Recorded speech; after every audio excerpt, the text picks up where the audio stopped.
We have some breaking news here out of California, out of Ventura County, none other than Ventura County, where the cops go to retire.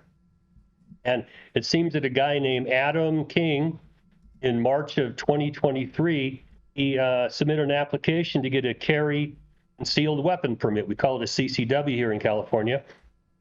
And sheriffs have a whole lot of authority to deny these. In fact, you really got to climb a high mountain to get a CCW. I had one back in the 90s for threats to my family, and the sheriff gave it to me. And when they heard about Molly's weed use, boom, it was taken away. What we have here is a denial of the application for a CCW because an investigator for the sheriff's office, 11 months after the application, let me just point out, they sat on this thing for 11 months before anybody decided to make a phone call to this guy.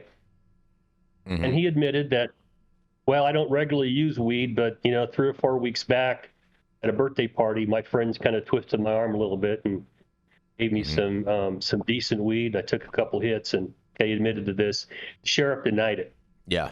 And the reason they denied it was based upon a statute in California which mentions the use of abuse of a controlled substance as a reason to deny this. The investigator put into his declaration that he was denied because he utilized a controlled substance. He then made reference to a federal law which makes it an offense to transfer a gun to someone is illegally using a controlled substance, okay? And so the reason why it was denied, the definitions of these terms are just not agreed upon, okay? And so the Supreme Court, 2 years back in a New York case called Bruin, the New York Rifle and Gun Club, whatever, versus Bruin, it really stated a clear, absolute right to bear arms in public for protection. And they reined the state of New York in for trying to put hurdles in the way of people getting a gun permit carry. And so California was one of those few states that hadn't fixed this. So now we have a denial of a permit because this person at one point, maybe a month before, had smoked some weed. And at the hearing, I talked to the attorney for Adam, and at the hearing, the judge focused in on, well, if you can drink a glass of wine and get a gun, why can't you smoke a joint every once in a while and get a gun? What is the difference here? It turns out the court didn't buy the argument from the sheriff. And when you read this declaration, they dredged up reefer madness nonsense that it's laughable at one level, but on another level, it's a reason why you don't ever want your name on paper officially using weed, because your gun rights are definitely in jeopardy. Now, that's traditionally how it's been. But now we have a court saying, hang on, just because you smoked weed one time in a state where weed is legal does not disqualify you from obtaining a CCW. That's the first time that bell's been rung. I was a bit surprised because Ventura County is typically very conservative, very cop-oriented. It's the reason the Rodney King case was transferred up there, because they knew what kind of a verdict they were going to get against the cops. And here we have a court saying, nah, that ain't good enough. Okay? Now, this is not the end of this. I haven't seen all the pleadings, and I haven't seen the judge's written order, and it's something we'll revisit as we go through this. But it's the first time that bell's been rung where the sheriff has been told, just because someone smokes weed, it doesn't disqualify them from obtaining a permit to carry a concealed weapon. Now, this is going to, a lot of cops have their panties in a knot, much like when Prop 215 passed and they started losing control over people who smoke pot. We're going to see what they do on the appeal. I just can't imagine the sheriff's going to let this one go by without screaming bloody murder and seeing what he can salvage out of this. Problem is that the definitions and the logic behind this is so schizophrenic that I don't know how, with a straight face, you try to justify why you use words like utilize a substance, abuse it, You're addicted to it. You illegally use it. How in the world do you make sense out of this if someone has the right in California to go purchase and to consume cannabis? How do you justify that, disqualifying them under a state law to obtain a concealed carry permit? This is just the beginning. I'm going to throw this back at you because this is ripe for a lot of discussions and a lot of different actors here. So let's go. Back at you guys. What do you think? This is huge news, Dale. Huge news. Yep. I think this is going to have rippling effects throughout the entire state and throughout the country. And I find it also interesting too that we got this information on this case just the other day, and yet yesterday they had the Hunter Biden verdict come out in regards, and these two stories are kind of related because they're trying to say they're trying to take his gun rights away for saying that he's using crack, which is also, you know what I'm saying, a controlled substance. Well, the definitions here are real problematic, and this is the turd in the law enforcement's punch bowl now, because they can't dance around it anymore. A judge has said, no, we're not buying it, okay? So the burden now falls onto them to justify why you would deny this because someone has just occasionally used the substance. Hunter Biden thing, he was definitely a crack addict. However you define it, he was a crack addict.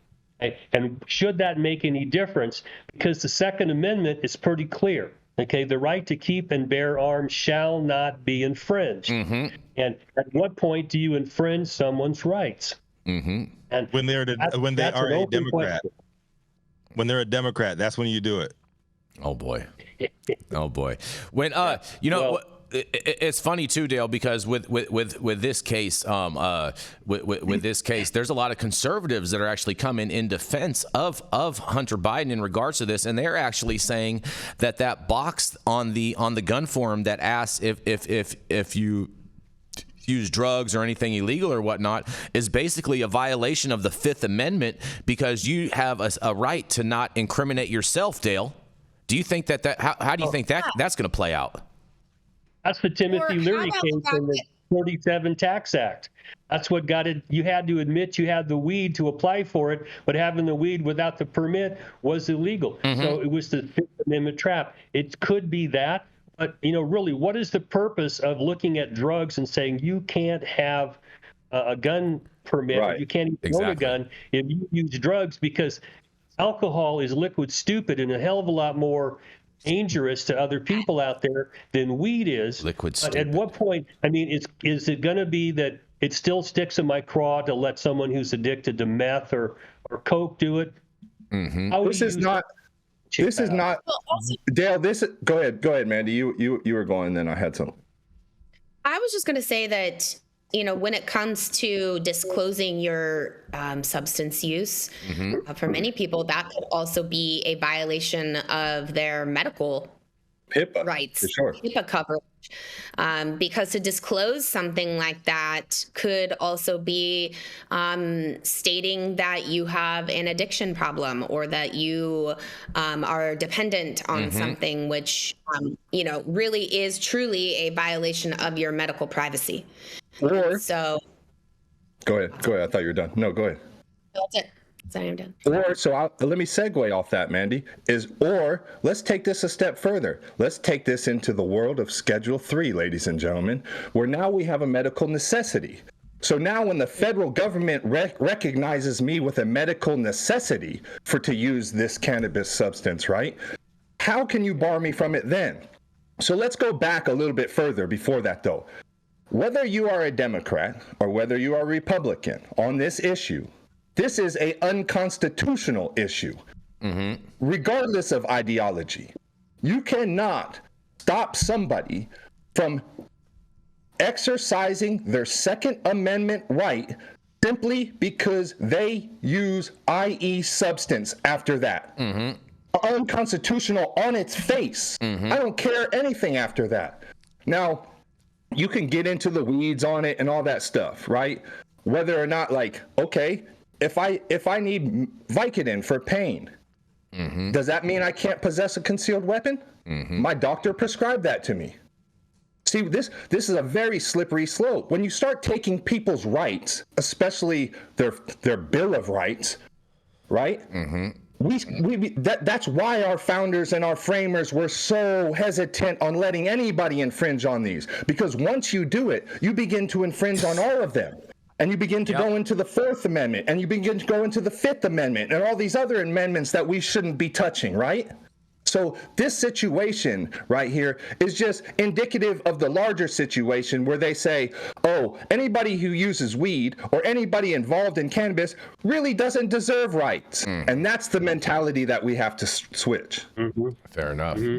Well, the court anybody who is using Oxycontin over the last 15 years, why don't you go back and prosecute them? Yeah.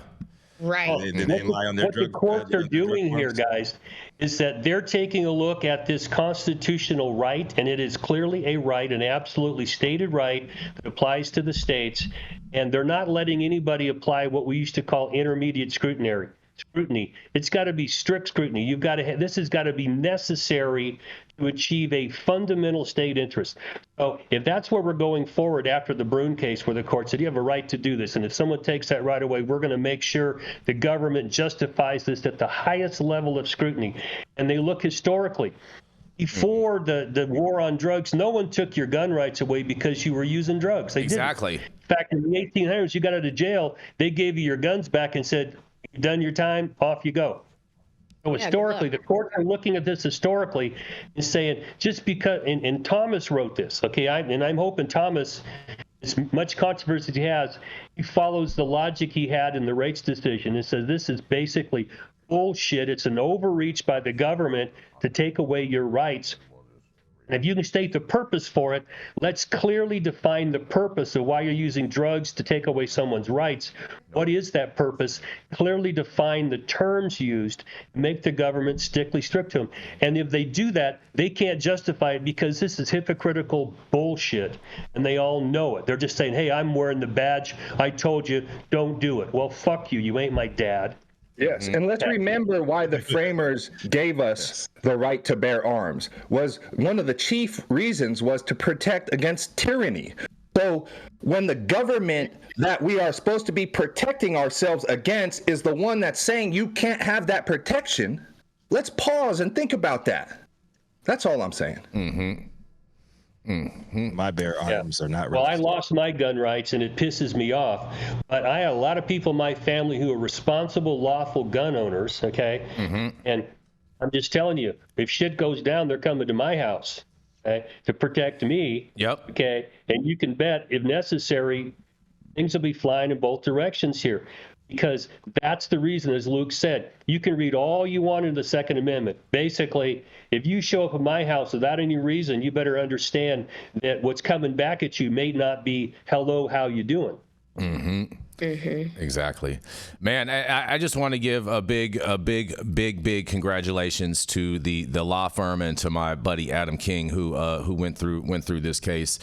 Big congratulations. This is going to have big ripple effects across not just California, but I think in other states as well.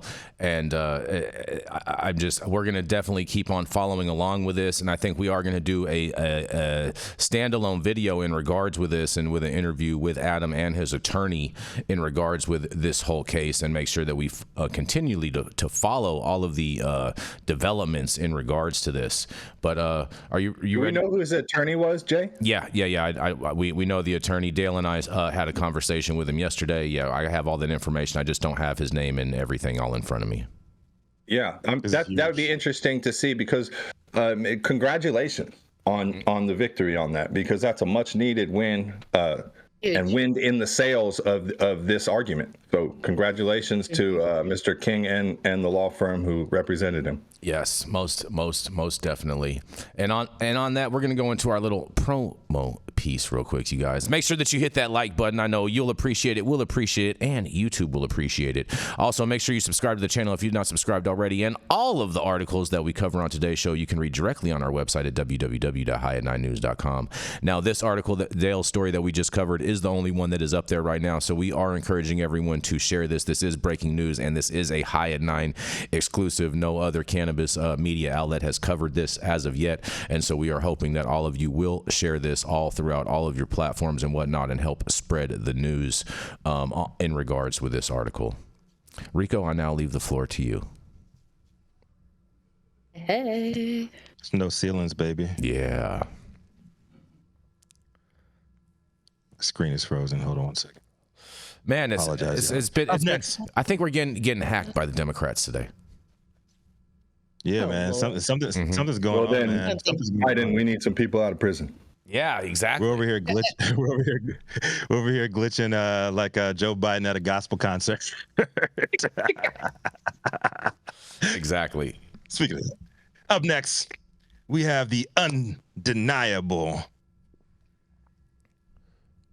Manndie Tingler coming to this stage. Y'all know her better. She's better known by some people as Carmen Sacramento. She's known for her unbelievable prowess to judge everything from cannabis edibles, smokables, ingestibles, and she is known for calling out Jason Beck on all of his bull as well. Stop it. No one calls me out on anything. My favorite pastime. I bet. Coming to the stage, y'all know who it is. The lone lady on the stage, Manndie Tingler. Hello, everybody. Good morning. Happy Wednesday. Yeah. Oh, yeah. Today, I got a fun hot topic for everybody. This should spark a lot of conversation. You guys all know that our industry is subject to a lot of rules and regulations that are just kind of arbitrary and not totally sure how people come up with them. But this particular article comes to us today from Marijuana Moment. The headline reads, DC residents sue city over cannabis dispensaries in their neighborhoods. A group of Northwestern D.C. residents, as well as one of D.C.'s advisory neighborhood commissions, is going to court to stop a new cannabis dispensary from opening up, saying the location they've chosen are too close to the schools and the city isn't listening to their concerns. The case has been appealed to the D.C. Court of Appeals and was filed by a group called 1,000 Feet, which is made up of residents in D.C.'s Palisades neighborhood, as well as ANC-2C. I'm not totally sure what that acronym means. Says, we want to protect DC's kids from unnecessary exposure to drugs, says Lucy Sullivan, speaking on behalf of 1,000 Feet. We don't believe that marijuana stores should operate across the street or next door to schools, and the DC government has been allowing that, and we think it's a real danger to kids and communities.